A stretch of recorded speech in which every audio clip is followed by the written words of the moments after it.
우리에게 주시는 하나님의 말씀은 창세기 33장 12절에서 20절까지의 말씀입니다. 제가 가진 성경책으로는 50페이지에 있습니다. 창세기 33장 12절에서 20절까지의 말씀을 한 절씩 교독하겠습니다. 에서가 이르되 우리가 떠나자, 내가 너와 동행하리라.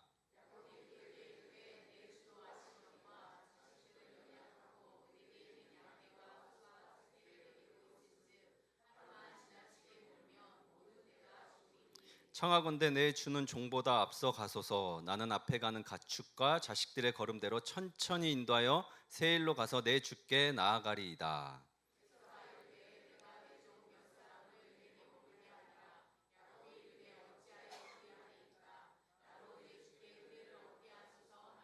이날에 에서는 세일로 돌아가고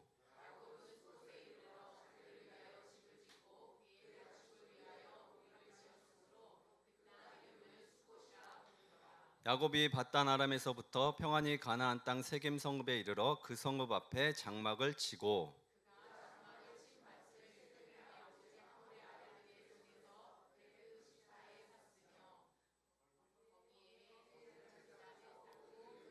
베델 엘로히 이스라엘아 불렀더라. 이 말씀을 하나님의 말씀으로 받겠습니다. 아멘. 네.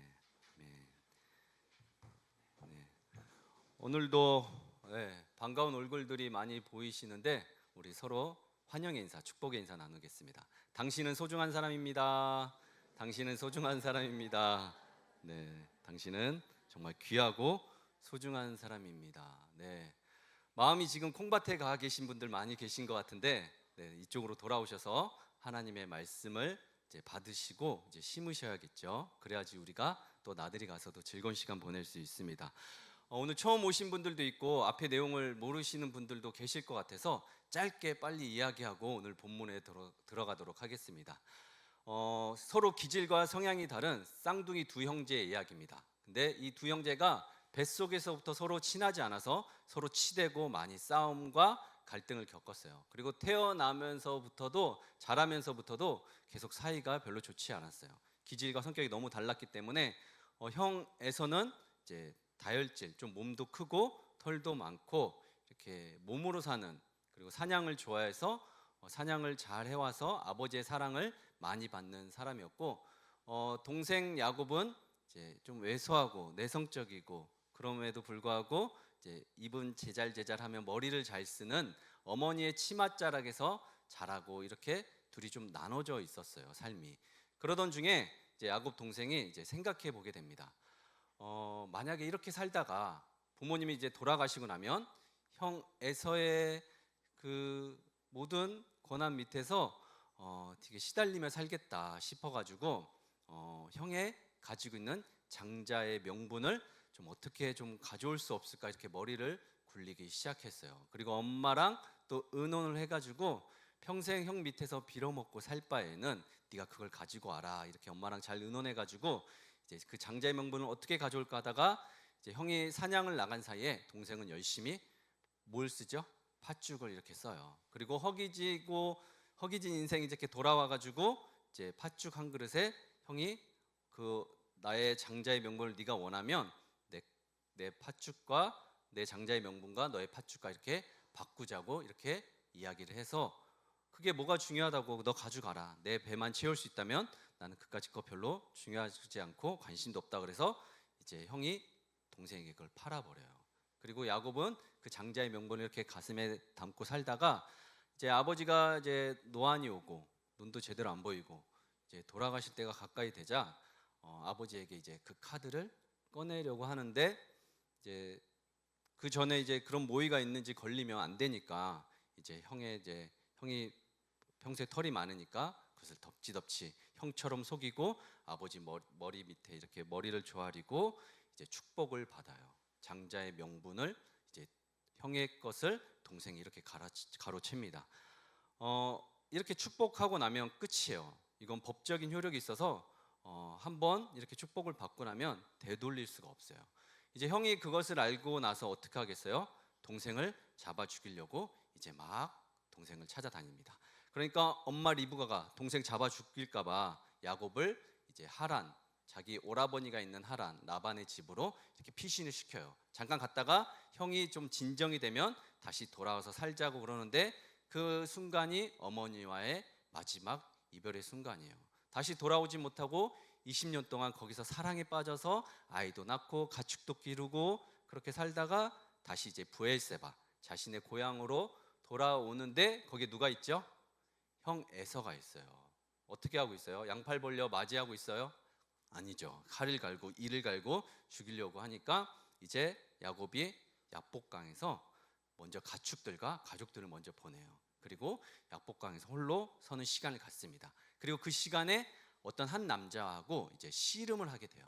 그 한 남자하고 씨름을 하면서 그 남자가 그 남자의 밤새도록 씨름하면서 그 남자를 결국 어떻게 해요? 이겨요. 이기고 나는데 남는 것은 뭐였냐면 흙먼지를 뒤집어 쓰고 옷은 다 찢어져 있고 관절은 이제 나가가지고 쩔뚝거리는 장애까지 입고 말아요. 그리고 나서 그 진 남자가 야곱에게 물어봐요. 내 이름이 무엇이냐 그랬더니 야곱입니다 하는 순간 머리를 땡 맞는 것 같아요. 야곱, 내가 평생 내 이름으로 살아온 과거를 이렇게 돌아보기 시작해요. 내가 오늘날까지 살아오면서 내가 얻은 건 뭐지? 자식들 키우고 이렇게 가축들도 많고 재산도 많이 늘고 부모랑은 다 헤어져 있고 형들하고는 원수가 지고 내 인생 남은 건 뭐야 지금? 나는 지금 흙먼지 뒤집어 쓰고 있고 옷은 다 찢어져 있고 쩔뚝거리는 인생 그거 하나 남았네. 나는 무엇 하라고 여기까지 왔을까? 나는 앞으로 어떻게 살아가야 되나? 이것을 이제 야곱이란 이름으로 보면서 야곱의 이름의 뜻이 발 뒤꿈치를 잡다, 쫓아가는 인생이라는 뜻을 담고 있어요. 내 평생 누군가를 쫓아가며 평생 아둥바둥 이렇게 살았는데 앞으로 내 인생 어떻게 살아야 되나 이런 갑자기 그런 자기 직면에 빠져요. 그리고 나서 그 진 남자가 이렇게 이야기해요. 너 이름을 이제 다시는 야곱이라 부르지 않고 이스라엘이라고 부르겠다. 이렇게 이야기해요. 이스라엘은 하나님을 이긴 자라는 뜻을 담고 있거든요. 충격을 받습니다, 야곱이. 그래서 야곱이 물어요. 당신의 이름은 무엇입니까? 그렇게 물어보는데 그가 이름을 가르쳐 주지 않고 그곳에서 떠나버려요. 그리고 나서 야곱이 그곳의 이름을 뭐라고 하죠? 분이엘, 하나님의 영광, 하나님의 얼굴을 내가 여기서 보았다. 그렇게 이야기하는데 그리고 나서 야곱에게 보이는 건 뭐예요, 여러분? 그가 하나님을 만나고 하나님을 직접 체험했는데 그렇다고 말할 수 있는 객관적인 증거가 사람들에게 보이는 게 있을까요? 없어요. 그냥 흙먼지 나는 인생이에요. 옷은 다 찢어져 있잖아요. 쩔뚝거리잖아요. 뭘로 하나님을 나타내고 증거할 수 있어요? 여러분들에게 하나님 경험하셨습니까? 만나셨습니까? 물어본다면 여러분들은 뭘로 하나님 살아계십니다. 저는 하나님을 믿습니다. 하나님은 실제입니다. 뭘로 이렇게 사람들에게 권면하고 보여줄 수 있어요? 보여줄 거 있어요? 뭐 내가 차고 다니는 차? 아니면 내 자식들 잘 사는 거? 집안에 좋은 집안, 내 지갑에 이렇게 뭘로 이렇게 보여주실 거예요? 뭐라고 얘기했죠? 내가 어떤 상황이든 간에 내가 흙먼지를 뒤집어 쓰든 내가 장애를 입고 걸어가든 야곱의 입술엔 뭐가 있었어요? 하나님은 살아계시다는 입술의 고백이 있었어요. 어떤 상황에서도 하나님은 나와 함께 하시고 살아계신 하나님이시다. 이 고백을 하나님이 받으시고 하나님께서 그를 이제 인도해 내십니다. 그리고 나서 이제 야곱이 이제 브엘세바로 이렇게 이제 가요. 이제 형을 만나러 가요. 하나님께서 야곱을 야복에서 만나 주신 분명한 이유가 있어요. 뭐예요? 형 에서를 만나기 위함인데 형 에서를 만나기 위해서는 야복에서 먼저 꺾어야 할 자아가 있었어요. 그러지 않고서는 꺾이지 않고서는 평생 에서에게 끌려다니는 두려움 많은 인생으로밖에 살 수가 없습니다. 그리고 분이엘을 지나 이제 400명의 장정을 거느리고 있는 형 에서를 만났는데 반전이 일어나요. 33장 4절에 보면 에서와 야곱이 서로 어떻게 해요? 얼싸안고 목을 어금 맞추어 그와 입 맞추고 서로 운이라 이렇게 나오고 있어요, 여러분. 이거 대단한 거예요, 여러분. 20년간 이를 갈며 살았던 형과 아우가 지금 만났는데 어떻게 하고 있어요? 서로 얼싸안고 울고 화해가 일어나는 장면이에요. 야곱은 정말 하나님의 얼굴, 영광을 실제로 지금 체험한 거예요. 관계회복은 어쩌면 얼싸안고 울면 끝나는 것 같아요. 그러나 거기까지 가기가 힘들죠. 그뿐 아니라 야곱은 형에게 은혜를 갚겠다고 지금 가지고 온 지금 가축들, 재산들을 형에게 나눠주겠다고 이렇게 얘기해요. 그랬더니 에서가 뭐라고 해요? 아우, 뭘 이런 것까지 가지고 오냐, 나도 먹고 살만하다 이러면서 막 거절을 해요. 눈물 나는 지금 장면이에요. 전혀 생각하지도 못했던, 예상하지도 못했던 일들이 지금 벌어지고 있어요. 급기야 야곱은 에서 형의 얼굴을 보면서 뭐라고 얘기하냐면, 형님의 얼굴을 보니까 내가 하나님의 얼굴을 보는 것 같습니다 라고 엄청난 고백을 지금 합니다. 그러나 야곱과 에서의 화해 장면이 오늘날까지 이렇게 많은 사람들의 입에 오르르 내리고 있는데, 우리는 기억해야 돼요. 그 전에 반드시 야복에서의 하나님과 홀로서는 그런 씨름이 필요했다는 것을 기억해야 해요. 그런 일 없이, 그런 과정 없이 이런 역사는 일어나지 않습니다. 그것은 내 손에 쥐어지는 어떤 달콤한 것들이 아니에요, 여러분. 그리고 오늘 본문 여기까지 이해하시고 오늘 본문 12절로 한번 들어가 보겠습니다. 같이 읽겠습니다. 시작. 에서가 이르되 우리가 떠나자, 내가 너와 동행하리라. 아멘. 성도 여러분, 잠깐 생각해 보세요. 두 형제가 걸어온 지난 일들을 한번 생각해 보세요. 에서는 지금 우리가 함께 가자라고 해요. 한 번도 두 형제는 우리가 돼본 적이 없어요. 한 번도 나란히 걸어본 적이 없어요. 각자 다른 인생을 살았고, 각자 아빠의 편애를 얻고 살고, 엄마의 편애를 얻고 살고, 사납고 이렇게 야만적인 그런 사람이었고, 야곱은 엄마의 치맛자리에 살던 그런 사람들이었어요. 너무나 평범하고 당연해 보이는 이 두 형제가 같이 나란히 가자는 것은 너무나도 지금 엄청난 힘들고 어려운 일이에요. 평생 처음이자 마지막으로 서로 나누는 이야기입니다. 그런 것들을 좀 생각해 보면서 우리가 떠나자, 내가 너와 동행하리라, 이 말은 야곱과 에서의 인생 가운데 한 번도 일어난 적 없었던 일입니다. 그러면 이제는 내가 내 맞은편에서 너를 지키며 함께 걷겠다고 에서가 이제 선언을 해요. 이 얼마나 가슴 벅찬 기쁨의 순간이에요. 20년간의 형제 간의 우애가 이제 살아나고, 이제 한이 풀리고, 이제 서로 얼싸안고 손잡고 나란히 같이 걸어가면 이제 끝나는 거잖아요. 근데 우리의 인생이 이렇게 해피엔딩으로 끝나진 않죠. 그렇다면 얼마나 좋겠어요. 죽어도 여한이 없다는 말씀 한번 해본 적 있으세요? 죽어도 여한이 없다는 말을 하고 났는데, 저도 그렇게 고백한 적이 한 인생에 3번쯤 있었던 것 같아요, 말씀 준비하면서. 근데 문제는 뭐예요? 죽지 않고 다시 살아나고 다시 인생은 반복된다는 그런 비극이 있죠. 네, 끝이 없어요. 그러니까 우리는 계속 말씀을 붙들고 우리의 인생을 걸어가야 돼요. 우리 13절에서 14절 한번 읽겠습니다. 시작. 야곱이 그에게 이르되 내 주도 아시거니와 자식들은 연약하고 내게 있는 양떼와 솥과 새끼를 데리고 있은즉 하루만 지나치게 몰면 모든 떼가 죽으리니 청하건대 내 주는 종보다 앞서 가소서. 나는 앞에 가는 가축과 자식들의 걸음대로 천천히 인도하여 새 일로 가서 내 주께 나아가리이다. 아멘, 아멘. 네, 방금 우리는 에서와 야곱의 이제 동행에 대한 이제 제안을 받고 이제 회복의 기쁨을 잠깐 보았죠. 20년 만에 이렇게 회복했잖아요. 근데 형제끼리 얼마나 힘든 시간을 보냈다가 겨우 끌어안고 이제 화해의 기쁨을 다 누리기도 전에 야곱은 형 에서의 동행 제안을 정중하게 이렇게 거절을 해요. 마다해요. 이 거절의 장면은 그리스도 안에서 우리가 한 형제이고 한 자매이고 같은 곳을 바라보는 사이이긴 하지만, 이곳에 있는 분들과 저는 돌아가실 때까지 계속 같이 가고 싶지만, 우리가 같은 믿음을 가지고 같이 살아가긴 하지만 왜 고개를 끄덕이세요?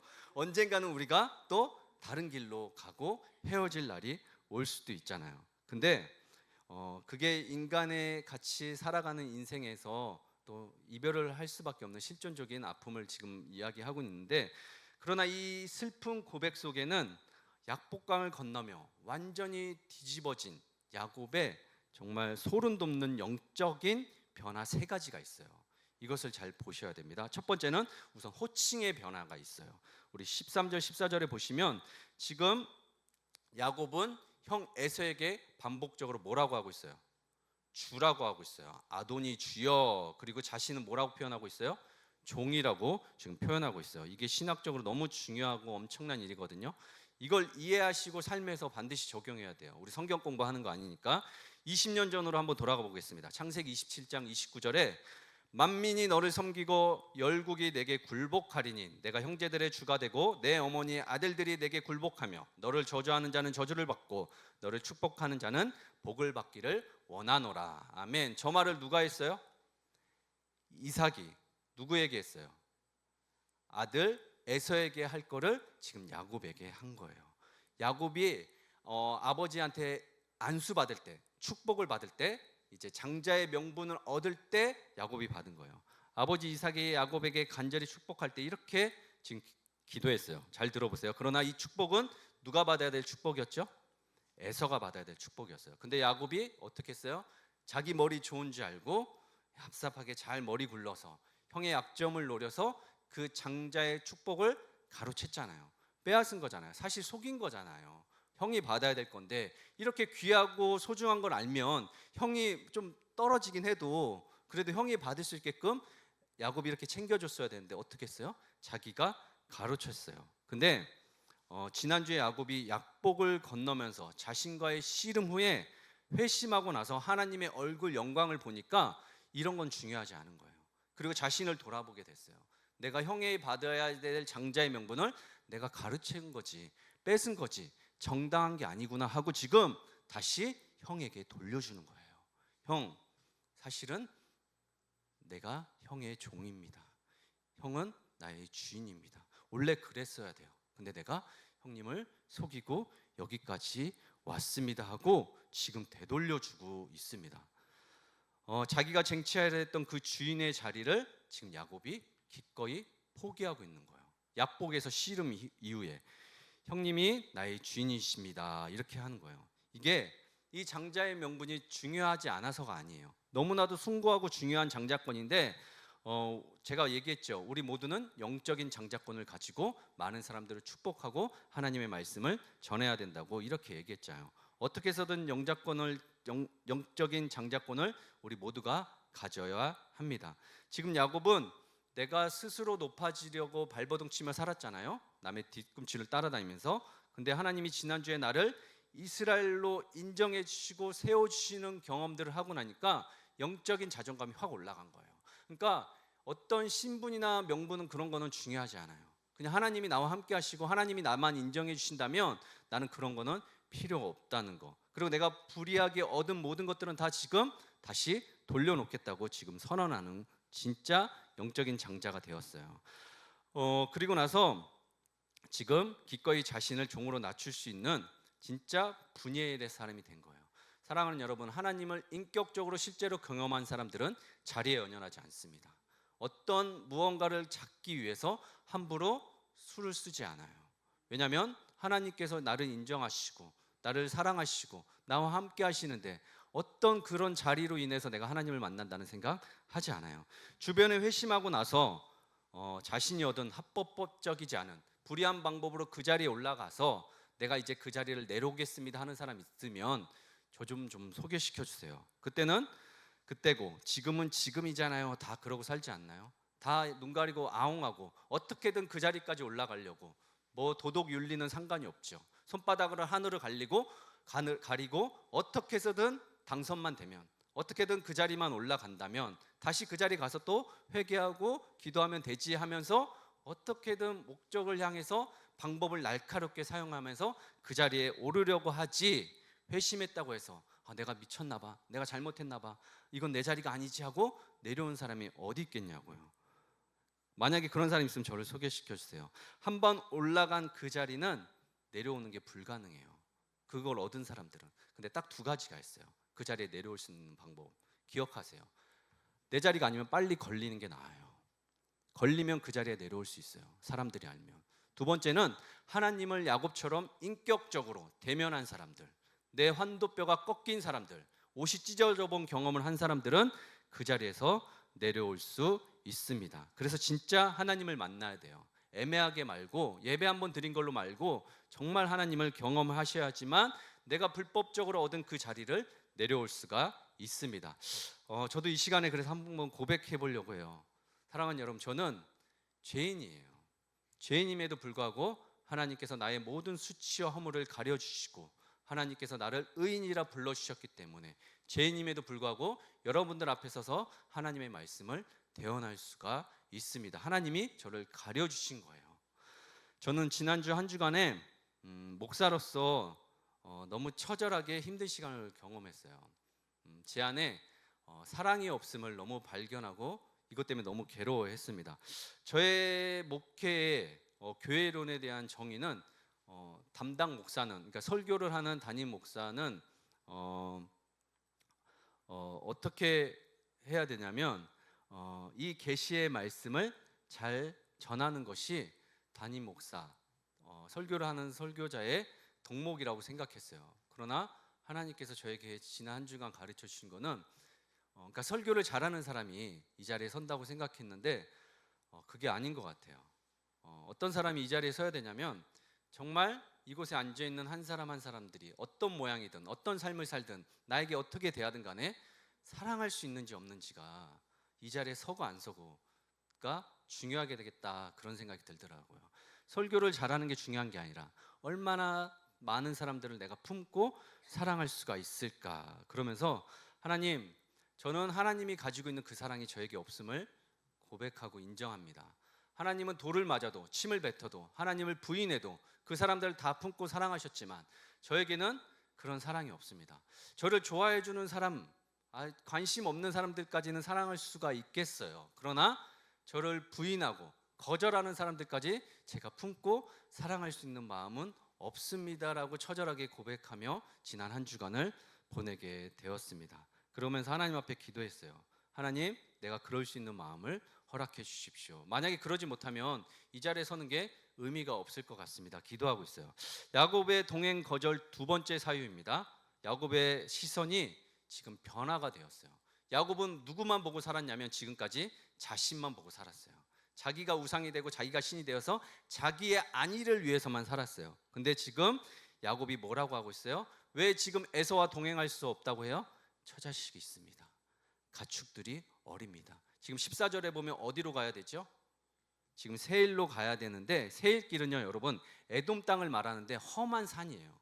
험한 산 준령이고 건조한 기후고 광야보다 더 극심한 그런 피로감이 쌓이는, 가다가 죽을 수도 있는 그런 곳이에요. 근데 야곱이 지금 뭐라고 하고 있어요? 가축들이 어려요. 나에게 처자식이 딸려 있어요. 이 사람들, 이 가축들을 그냥 죽게 놔둘 수가 없어요. 지금 모든 시선이 나에게서 지금 타인으로 가고 있어요. 야곱이 그랬던 사람이 아니에요. 그걸 기억하셔야 됩니다. 그러니 에서가 팔팔 뛰는 건 당연한 것 같지만 지난주 불과 며칠 전 약복강을 건너며 야곱이 어떻게 했어요? 자기만 살겠다고 먼저 가축들하고 자식들 보낸 기억이 있잖아요. 근데 지금 야곱이 어떻게 하고 있어요? 자기가 앞장서 있어요.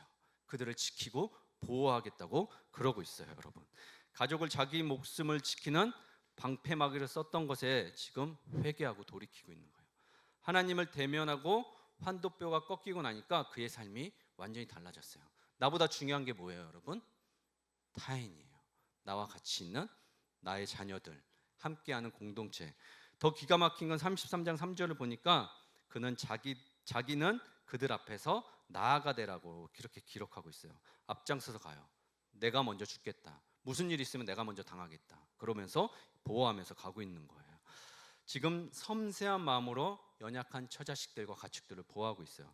시선의 변화가 완전히 타인으로 넘어갔어요. 이런 분도 있으면 좀 소개시켜 주세요. 공동체를 위해서 자기를 기꺼이 희생하는 사람들, 교회를 위해서 자신의 삶을 내어드리는 사람들, 자신의 말과 행동으로 인해서 주변 사람들이 어떤 영향을 받을 걸 알고 조심하고 남을 배려하는 그런 사람들이 있으면 그런 사람들이 진짜 하나님의 영광, 하나님을 대면하고 사는 것입니다. 마지막으로 제가 본 성경에서 야곱의 변화는 뭘까요? 성경을 보시면 속도의 변화예요. 14절에 보세요. 천천히 인도하여, 이 말은 히브리어로 레이티란 뜻인데 이거는 보폭을 맞추어 같이 걸어가는 거예요. 사랑하는 여러분, 야곱의 기질이 순둥이고 무디고 얌전하고 조용하고 내성적이고 자기 밥도 못 챙기는 그런 사람이니까, 아니면 조급하고 급하고 어떻게든 남의 거 이렇게 막 하려고 그랬던 사람이에요. 팥죽 끓이고 형 에서의 장자권을 가로챈 정도면 야곱이 어떻게 살았는지는 우리가 잘 알잖아요. 얼마나 영리하게 자기 머리 쓰면서 살았어요. 그러나 환도뼈가 부러진 야곱은 육적으로도 지금 남들보다 앞서 걸을 수 있어요? 없어요. 그런데 그걸 불평하거나 원망하지 않고 어떻게 해요? 영적으로도 지금 그들과 보폭을 맞추어 천천히 가겠다는 거예요. 함부로 자기 고집대로, 자기 의대로 사람들을 좌지우지하지 않겠다는 거예요. 느린 사람 있으면 가장 느린 사람 발걸음에 맞춰서 지금 걸어가겠다고 하는 거예요. 다 들어갈 때까지 맨 마지막에 지금 야곱이 들어가겠다고 지금 하고 있는 거예요. 엄청난 성품의 변화가 지금 약복강에서 이루어져서 지금 현재의 삶으로 이루어지고 있는 겁니다. 한 성도님께서 이런 말씀 해주셨어요. 목사님, 매주 그한교회에서 하나님 말씀 잘 받고 있습니다. 예배 감사하게 잘 드리고 있어요. 그러나 천천히 그한교회에서 천천히 가보겠습니다. 이렇게 이야기하시는데 너무 성숙하지 않나요? 급하지 않게 천천히 가주시겠다는 그 말씀이 너무 감사하게 들리더라고요. 사랑하는 여러분, 여기서 억지로 괴로워하면서까지 뭐 안 하셔도 돼요. 천천히 같이 걸어가 주시는 것만으로도 충분해요, 여러분. 하나님 말씀 들으러 왔고 예배 드리러 왔고 성도 간에 서로 사랑하고 교제하려고 왔지, 서로 부담감을 가지면서 뭐 안 하셔도 괜찮습니다. 그냥 천천히 같이 가주시면 돼요. 그리고 모든 것을 지금 보이는 것으로 단정 짓지 말아주세요. 어떤 일이 벌어질지 몰라요. 저도 어떤 삶이 벌어질지 몰라요. 여기까지 뭐 예상이나 하고 이렇게 왔겠어요? 이곳에 있는 분들 예상 못했어요. 다 우리가 앞의 일을 알 수가 없어요. 어떤 사람들은 또 야곱이 형의 제안을 거절했다, 형을 또 속이고 또 따로 간다, 이렇게 해석하는 분들도 계시지만 그거는 전혀 모르는 소리예요. 지금 하나님께서 야곱을 다루신 이후에 야곱에게 뭘 깨닫게 하시냐면 야곱이 갈 길은 달라요. 사명의 길로 지금 계속 빚어가는 과정이에요. 야곱의 궁극적인 목적의 장소는 에서 형이 가는 세일 땅이 아니라 가나안으로 가야만 해요. 왜냐? 야곱은 그런 축복을 받았기 때문이에요. 만약 야곱이 형을 만난 감격과 기쁨에 헤어나오지 못하고 형 에서를 그냥 따라가서 세일로 간다면 모르겠어요. 삶은 편안했을지 몰라도 하나님과 언약, 그 약속은 깨지고 마는 거예요. 여기에 우리 두 번째 키워드 슬픔이 있는데, 에서는 동생과 함께 세일에서 왕처럼 이렇게 편하게 살고 싶었을 거예요. 하지만 야곱의 언약은 그 하나님이 약속하신 땅으로 가는 사명, 약속을 받았기 때문에 그럴 수 없습니다. 그들은 서로 부둥켜 안고 울며 화해했지만 결국 부르심의 목적지가 달랐기 때문에 헤어질 수밖에 없었어요. 다 같이 가면 좋겠지만 다 함께 갈 수 없는 건 또 기정사실인 것 같아요.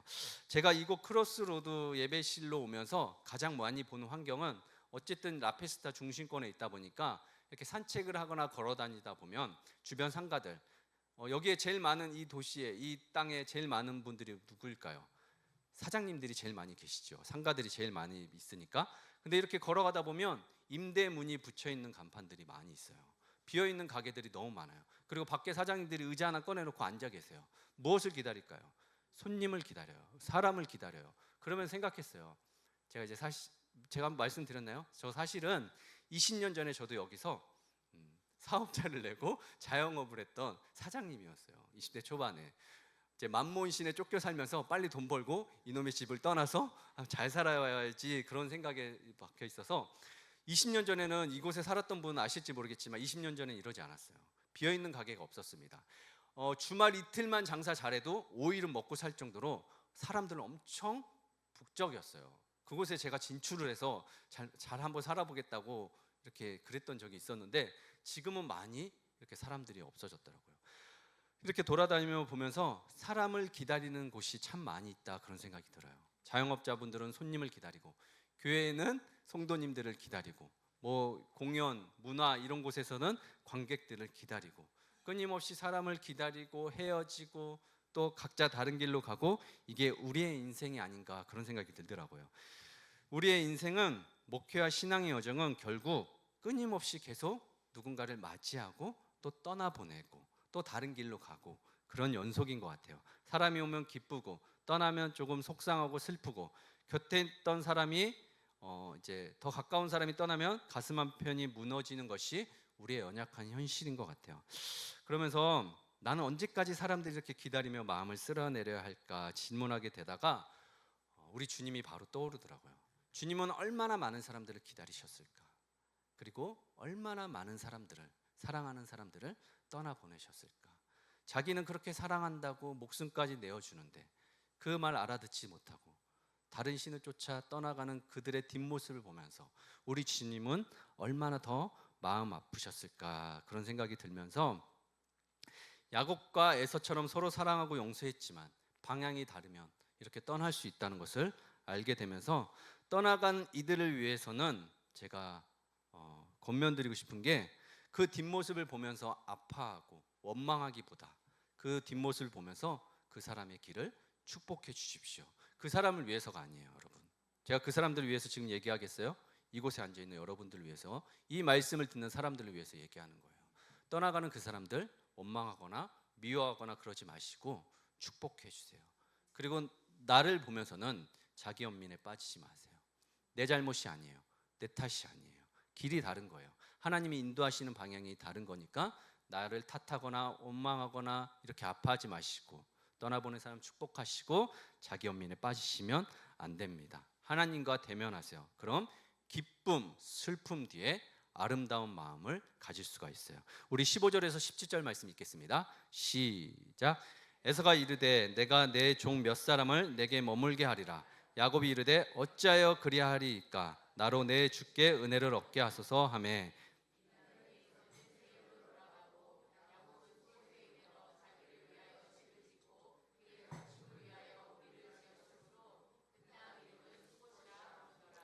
아멘, 아멘.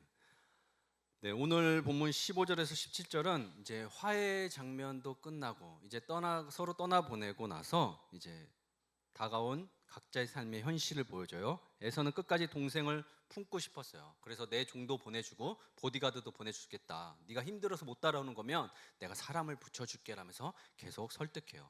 근데 나는 주께 은혜를 얻은 것만으로도 족합니다. 이 주는 누구라고 했어요? 에서 형을 높여 부르는 말이에요. 형님, 내가 형님에게 용서받은 것만으로도 족합니다. 내가 형님의 장자권을 뺏고 형님 20년 동안 얼마나 마음 아프시고 괴로워하며 사셨습니까? 근데 나를 안아주시고 눈물 흘려주시고 나는 그것만으로 충분합니다 라고 정중하게 사양해요. 그리고 마침내 에서는 어디로 가요? 세일로 가요. 야곱은 어디로 갑니까? 숫곳으로 향하여 갑니다. 에서는 힘들어서 그러면 종들까지 붙여주겠다고 했지만 괜찮다고. 근데 야곱이 옛날 같았으면 어떻게 했겠어요? 감사합니다 하고 넙죽 받아서 또 그곳 가서 형의 자리 막 탐하고 그랬을지 몰라요. 하지만 야곱은 거절해요. 이제 야곱은 누군가의 호의에 의존하는 사람이 아니에요. 어떤 자리도 탐내는 사람이 아니에요. 영적으로 지금 야곱은 독립적인 사람이 되었어요. 하나님만 있어요. 그럼에도 상대의 호의를 무례하지 않게 형님의 마음을 받은 것으로 충분합니다라고 이야기해요. 이것이 분이엘을 통과한 넉넉한 사람이에요, 여러분.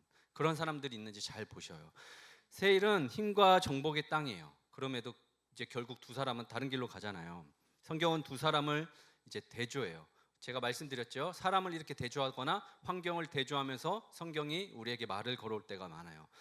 두 가지 상황과 사람들을 대면해서 보시면 에서는 세일로 돌아가는데 세일은 이제 험한 산령 중령이에요. 험산 중령이며 에서는 그곳에서 에돔이라는 강력한 제국을 건설해요. 세상적 관점으로 보면 성공과 번영의 상징이에요. 또 권력의 상징이기도 해요. 숫곳은 어딜까요? 이게 중요해요. 야곱은 숫곳에 이르는데 숫곳은 초막, 움막, 장막을 뜻해요. 야곱은 거기서 화려한 도시를 마다하고 지금 하나님의 날개 그늘 아래 있는 초라하고 가장 낮은 곳으로 가서 뭔가를 하려고 하는 거예요, 여러분. 야곱이 이런 사람이 아니었어요, 여러분. 좀 더 깊이 들어가 볼게요. 영원한 나라의 소망을 두며 눈앞에 보이는 화려한 어떤 것들에 취하지 않고 처음부터 하나님께서 나에게 약속하신 말씀을 기억하며 내가 살아온 지난 삶을 돌아보며 나는 이제 그렇게 살지 않겠다. 나는 더 이상 내 야망을 쫓으며 살지 않겠다. 그러고 자기가 가야 될 곳으로 지금 순례자의 길로 들어가고 있는 거예요. 우리는 이 땅에서 평생 내 집 하나 얻기 위해 아둥바둥하며 살죠.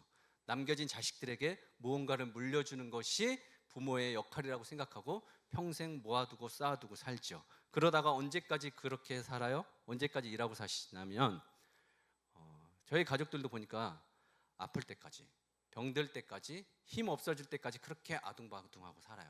땀 흘리고 수고하고 평생 남의 눈치 보며 살아요. 그래도 괜찮아요. 내 자식한테 물려줄 게 있겠다고 생각하면 그냥 참고 버티며 살다가 이제 힘 없어지면, 나이 들면 그렇게 자식한테 물려주고 그 인생 이제 마지막으로 이렇게 가죠.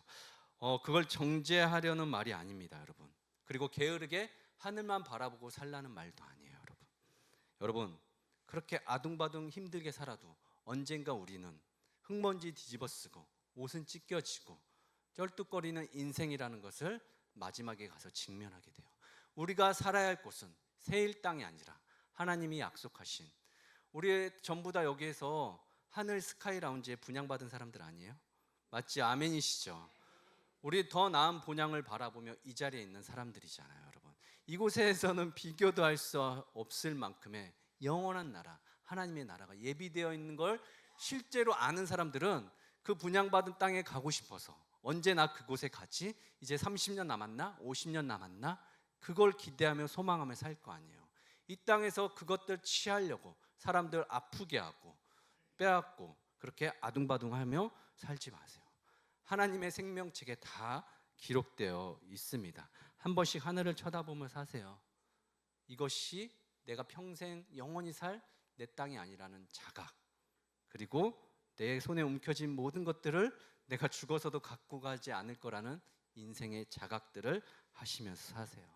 여러분, 하나님께 소망을 두십시오. 에서는 세상을 정복하려 갔고 야곱은 지금 하나님의 사랑 안에 머물기 위해 갔어요. 세일이 속도와 규모의 땅이라면 숫곳은 쉼과 본질의 땅이에요. 같은 배에서 나왔지만 하나님이 부르신 사명의 길이 달라서 이렇게 헤어질 수밖에 없는 겁니다. 이제 아름다운 이별 뒤에 야곱의 마지막 모습을 한번 보도록 하겠습니다. 마지막 우리 18절에서 22절 함께 읽겠습니다. 시작. 야곱이 밧담 아람에서부터 평안히 가나안 땅 세겜 성읍에 이르러 그가 장막을 친 밭을 세겜의 아버지 하몰의 아들들의 손에서 베크시타에 샀으며 거기에 제단을 쌓고 그 이름을 엘렐로 이스라엘이라 불렀더라. 아멘, 아멘. 사랑하는 여러분, 우리는 오늘 야곱과 에서의 만남과 이별을 통해 기쁨과 슬픔, 그리고 사람을 넉넉히 떠나보내야 하는 아름다운 마음도 지금 보고 있어요. 야곱은 도대체 왜 그토록 사정사정하며 동행을 강구했던 형 에서의 손을 끝내 놓아야만 했을까? 왜 화려한 성공이 보장된 힘의 상징인 세일 땅을 마다하고, 왜 초라한 장막 하나, 자기 머리 둘 곳 하나, 가축 쉴 곳 하나 없는 그런 세겜으로 왔을까? 성경을 깊이 묵상하신 분들은 이런 질문이 자동으로 와야 돼요. 왜 형을 안 쫓아가고 그 좋은 곳을 안 놔두고 왜 초라한 곳을 선택해서 갔을까? 그런 질문이 자동으로 떠올라야 돼요. 18절은 야곱이 밧담 아람에서부터 그냥 가지 않았어요. 평안히 가나안 땅에 이르렀다고 선언합니다. 질질 끌려다니지 않았어요. 평안히 그곳까지 갔는데, 이 살렘은 단순히 아무 사고 없이 갔다는 뜻이 아니라 온전하게 하나님이 원하시는 목적지까지 안착했다는 거예요. 자, 20년 전에 형을 도망치던 베델의 하나님이 뭐라고 약속하셨어요? 내가 너와 함께 있어. 내가 어디로 가든지 너와 함께 가겠다고 이야기하셨어요. 그리고 내가 너를 이끌며 이 땅으로 돌아오게 하겠다는 그 약속의 말씀이 지금 이루어지고 성취되었어요. 약복강에서 죽음의 공포를 이기고 형 에서와의 묵은 원한을 눈물로 다 씻어내고 무사히 가나안 땅에 발을 디딘 순간, 야곱의 삶에 걷어있던 그 모든 두려움의 장막이 걷히고 하나님의 샬렘이 지금 온전히 임하게 된 순간입니다. 여러분, 야곱의 형의 거듭된 호의를 정중히 사양하고 홀로 그 길을 걸어갔던 진짜 이유는 20절에 나옵니다. 20절. 거기에 제단을 쌓고, 원어로 보면 그가 거기에 제단을 세웠다는 의미예요, 여러분. 제단 세우려고 그랬던 거예요. 그렇습니다. 야곱이 가야 할 곳은 400명의 군사가 지켜주는 에서의 땅이 아니라 주말 장사만 잘해도 일주일이 평안했던 그런 세일의 땅이 아니라 그 옛날 화려한 그냥 변형의 그런 도시가 아니라 야곱의 목적지는 화려하지 않아도 사람들이 많지 않아도 뭐 가진 것이 충분하지 않아도 오직 무릎 꿇고 하나님만 예배할 수 있는, 의지할 수 있는 제단을 쌓는 곳이 필요했습니다. 여러분, 에서와 함께 세일로 갔다면 야곱은 평생 에돔의 이인자로 뭐 편하게 살 수 있었겠죠. 그러나 결코 이스라엘이 되지는 못했을 거예요. 때론 하나님께서 우리 삶에 사람들을 흩으실 때가 있어요. 환경을 절막한 곳으로 이렇게 밀어 넣을 때가 있어요. 또 사람들이 찾아오지 않는 텅 빈 공허함 가운데, 우울증 가운데 놓일 수도 있어요. 고독하게도 하시고 주변에 도와주는 사람도 없고 혼자 내 인생 그냥 살아가는 것만 같은 그런 상황에 놓일 때도 있어요. 사람에게 기대했던 마음, 세상의 번영과 성공, 이런 기대했던 것들이 다 꺾이고 오직 하나님 한 분만을 예배하기 위한 그런 과정일 수가 있어요. 여러분, 그럴 때 진짜 하나님을 경험할 수 있어요. 야곱은 마지막으로 그곳에 제단을 쌓고 뭐라고 하고 있냐면 엘 엘로헤 이스라엘. 이게 무슨 뜻인 줄 아세요, 여러분? 하나님, 이스라엘의 하나님이라는 뜻이에요. 잘 들어보세요, 여러분. 야곱이 이전까지의 하나님은 어떤 하나님이었어요? 아브라함 할아버지 하나님이었어요. 그리고 아버지 야곱의 하나님이었어요. 근데 지금 야곱에게 하나님은 어떤 하나님이에요? 자신, 이스라엘의 하나님, 자신의 이름을 넣어서 지금 이야기하고 있어요. 야복강의 환도뼈가 부러지는 고통을 겪고 이제 애타게 형의 용서를 구하고 눈물로 사람들을 떠나보내는 그 모진 세월을 통과한 뒤에 야곱은 비로소 고백합니다. 당신은 할아버지 아브라함의 하나님도 아니고 이삭 아버지의 하나님도 아니고 야곱 나의 이스라엘의 하나님이십니다 라고 고백하고 있어요. 사랑하는 성도 여러분, 여기 오늘 처음 예배 드리시는 분도 계실 수 있고 이곳에 처음 오신 분도 계신데, 하나님은요 그 한교의 하나님이 아니에요. 저의 하나님도 아니에요. 하나님은 나의 하나님이에요. 개인적인 하나님이에요. 우리 홍영 형제님의 하나님, 우리 희종 형제님의 하나님, 우리 재곤 형제님의 하나님, 나의 하나님이지 우리 누나의 하나님, 우리 엄마가 경험했던 하나님, 우리 목사님의 하나님, 그 한교의 하나님이 아니에요. 사랑하는 여러분, 기억하세요. 하나님은 나와 1대1 나의 하나님이시지 누구의 하나님도 아닙니다. 야곱이 그것을 경험했어요. 오늘 설교 제목이 뭐죠? 그 한교회는 설교 제목만 알아도 50%는 먹고 들어간다고 했잖아요. 오늘 설교 제목은 기쁨, 슬픔, 아름다운 마음입니다. 사실 저도 이번 주에 참 힘들고 아픈 이별의 소식을 이렇게 듣고 참 마음이 무거웠던 밤을 보내면서 이제 저녁에 약속도 다 취소하고 일정도 다 취소하고 혼자 이렇게 김포대교를 이렇게 건너면서 오는데 라디오가 이렇게 그냥 틀어져 있거든요, 차에. 근데 라디오에서 어떤 노래가 이렇게 나오는데 그 노랫말 가사가 저한테 막 이렇게 박히는 거예요. 한번 읽어 들어볼까요? 기쁨 뒤에 슬픔이 오는 건 아름다운 마음이야. 쫓아내지 말고 품어주어라. 아주 예쁜 돌이 된단다. 햇빛 뒤에 그늘이 있는 건 사랑스러운 모습이야. 밝은 미소를 짓지 않아도 사랑할 이유가 많단다. 너의 웃음과 조화로운 너의 눈물, 이보다 더 좋은 것은 없어. 흐린 날도 화창한 날도 시린 날도 끼우고 나면 다 퍼즐이 될 거야. 이 노래가 막 나오는데 이 가사가 무슨 이런 가사가 있지? 기쁨 뒤에 슬픔이 오는데 이것이 왜 아름다운 마음일까? 혹시 그러니까 슬픔이 뒤에 오는 건 앞에 기쁜 순간, 행복했던 순간이 있기 때문에 슬픔도 느끼는 거 아닌가? 그러니까 이건 따로 떼어놓고 볼 것이 아니라 어쩌면 하나라는 건가 생각하면서 이제 집에 와서 이제 뭐 찾아봤을 거 아니에요. 저는 잘 모르니까, TV도 안 보고 노래도 잘 모르니까 이제 유튜브를 이렇게 찾아서 봤더니 이 곡을 작곡한 작곡가가 정말 그 의도를 담고 이 가사를 썼더라고요.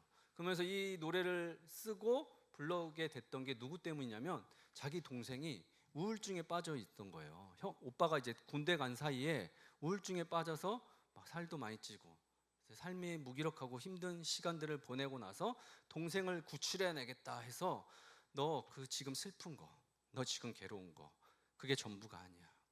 너 기쁨을 찾고 행복해질 수 있어. 너 그거 뭐 외면하지 말고 분리하지 말고 그 안에서 그냥 안아줘. 그럼 너 아름다운 돌이 될 수 있어. 강해질 수 있어. 이렇게 노랫말 가사를 썼는데 저는 이게 이 친구가 이 곡을 가사를 쓰면서도 문화에서 이렇게 뭔가 메시지를 전하고 있다는 생각이 들더라고요. 그러면서 동생을 이렇게 흐뭇하게 바라보면서 노래를 부르는 모습이 참 귀하다라는 생각을 했습니다. 사랑하는 여러분, 이제 말씀을 맺겠습니다. 야곱과 에서의 이야기도 이 하나의 거대한 퍼즐과도 같아요. 우리 인생도 마찬가지예요. 20년 만에 원수가 떴던 형을 부둥켜 안고 울었던 기쁨, 그러나 각자 부르심과 역할과 삶의 방향들이 달라서 또 서로 다르게 세일로 가고 숲곳으로 가고 헤어질 수밖에 없는 이별의 슬픔도 있지만, 하지만 서로를 억지로 얽매이지 않고 끌고 다니지 않고 평안히 보내주었던 아름다운 마음이 있었기에 야곱은 마침내 세겜에 도착해서 엘 엘로의 이스라엘 나의 하나님, 이렇게 제단을 쌓을 수 있었어요. 만약에 이별의 슬픔이 없었다면 그 영광스러운 제단도 없었을 거예요. 사랑하는 여러분, 인생을 걸어가다 보면 사람도 떠날 수 있어요. 그리고 그렇게 기도하고 소망했던 것들도 사라질 수가 있어요. 그러나 여러분, 그걸로 결론 삼지 마세요. 우리에겐 기쁜 기억, 행복했던 기억이 있고 나중에 그것이 다 하나님 나라에 가서 퍼즐 조각처럼 맞아질 거예요. 너 거기서 죽지 않고 살아와서 끝까지 나를 신뢰하고 왔기 때문에 그 영원한 나라 스카이 라운지에서 하나님과 동행하면서 행복의 노래를 부를 날이 올 것입니다. 혹시 지금 기쁨 뒤에 찾아온 슬픔 때문에, 또 만남 뒤에 찾아온 이별 때문에, 또 혹은 라페스타에 이렇게 텅 빈 거리를 걸어가는 것처럼 누군가를 하염없이 기약하며 기다리며 홀로 걸어간다고 생각하는 고독 중에 아파하는 분 계십니까? 그 슬픔을 쫓아내지 말고 이렇게 품어주세요. 괜찮아. 억지로 밝은 미소 지으지 않아도 괜찮아. 너는 존재 자체로 하나님이 사랑하는 자고 하나님께 사랑받아야 될 자야. 오늘 여러분들이 흘리는 그 조화로운 눈물이 서로의 다름을 인정하고 평안히 각자의 길을 축복해주며 이렇게 보낼 때 아주 예쁜 돌이 되고 완벽한 퍼즐 조각이 되어 여러분의 인생을 아름답게 이끌어 가실 줄로 믿습니다. 우리 그한교회가, 그리고 저와 여러분의 삶이 이렇게 기쁨과 슬픔을 온전히 품고 아름다운 마음으로 서로를 향해 이렇게 걸어가지고 지지해 줄 때 하나님 나라가 이곳 가운데 더욱더 확장될 것을 믿습니다. 아멘. 이 시간 찬양하고 우리 기도하고 예배 마치겠습니다. 우리 서로를 이렇게 쳐다보면 부끄러울 수도 있으니까 이렇게 손을 뻗어서 같이 축복해 주겠습니다. 물된 동상 함께 찬양하겠습니다. 주님 너를 항상 인도하시리, 메마른 땅에서도 너를 만족시키리. 너는 물된 동산 같겠고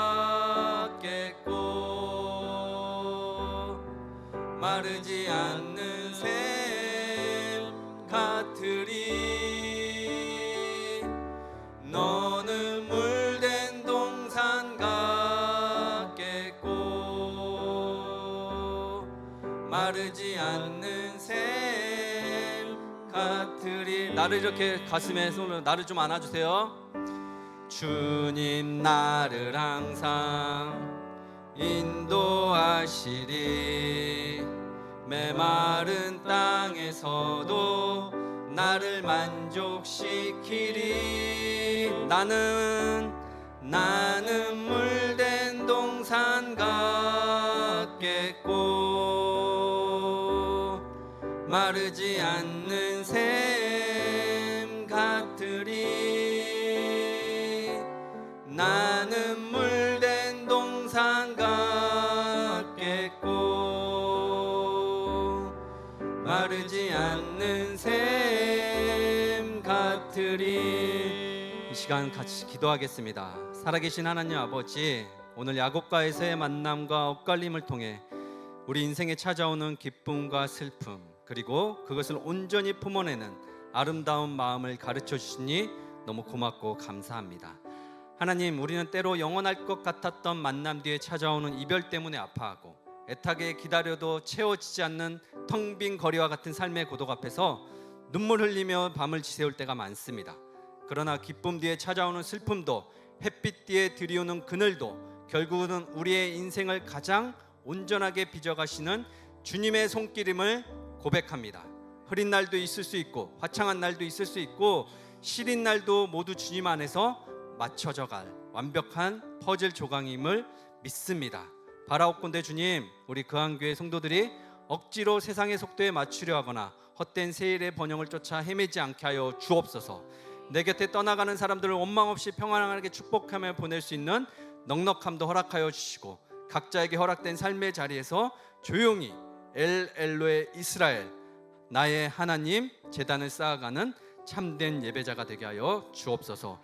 우리 영원한 위로자 동반자가 되어주시는 살아계신 예수님의 이름으로 기도드립니다. 아멘. 우리 예수님이 가르쳐 주신 주기도문과 축도로 예배 마치겠습니다.